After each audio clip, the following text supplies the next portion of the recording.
The loss of one of the sacred rings racked our hearts with grief. Putting aside our sorrow, we renewed our faith in the prophecy that other rings would be found, and see how our faith has been rewarded. Halo! In Halo 2, we've got a much bigger story to tell, and this story takes place in a lot of different places. We're going to send the player on this galactic romp from the ruins of Halo to the Prophet's homeworld, High Charity, to these amazing Forerunner facilities in the atmospheres of planets. The player is going to transition from mission to mission, from one unexpected place to the next. There is no doubt the storm will strike the facility. We start out with a sheet of paper and just try to generate ideas. What are the cool things that could happen on this mission? We'll bang our heads against the whiteboard and we'll call each other assholes, and that's crazy, and we can't do that, before we cobble together some unified plan which is going to work for the entire level.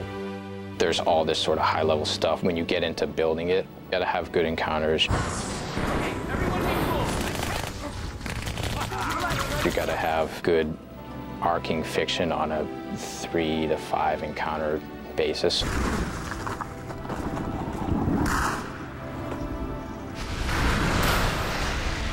At some point, you'll get a surprise twist that sends you off in a different direction, and then it's got a really cool finale.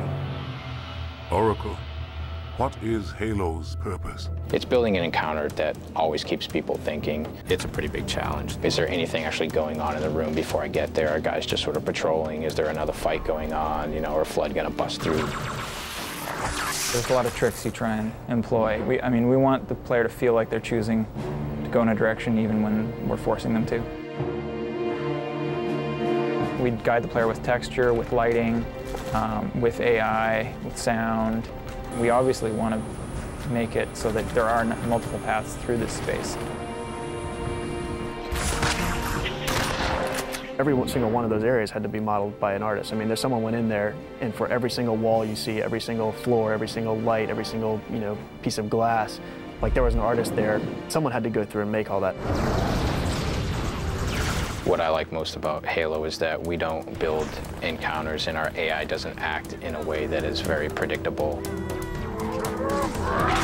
So AI stands for artificial intelligence. Artificial intelligence is simply the discipline that tries to simulate intelligent processes. What we're literally doing is taking these characters and we're writing a piece of software that acts as their brain. It really is all about, when this happens, do this. When this other thing happens, do this. That's a lot where the designers and artists step in, is deciding, well, we have all this cool technology, how are we going to use it? And how are you going to create this experience that the player can understand, that when, he sees a certain type of thing, that if he shoots it, it's going to blow up and he's going to be able to destroy it and pass through it. Most of the Halo world is not destructible. You have to walk a fine line in deciding what things are going to be destructible and what's going to match the player's expectations for what's destroyable. When someone says, hey, the whole world is destructible, that's great. We've done our job. We've made them believe that. So that kind of thing really excites me, is being able to create a real environment and not take shortcuts and not fake things, and actually just get in there and really try to make it a real place and a real exciting place for people to go.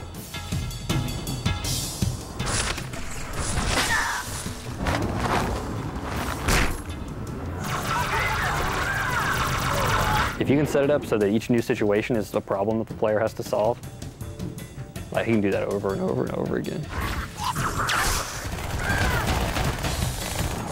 All the events that we're trying to create, we just want people to feel like they're the only ones in the context of this game that could do what they're doing. It's all about you saving the universe again.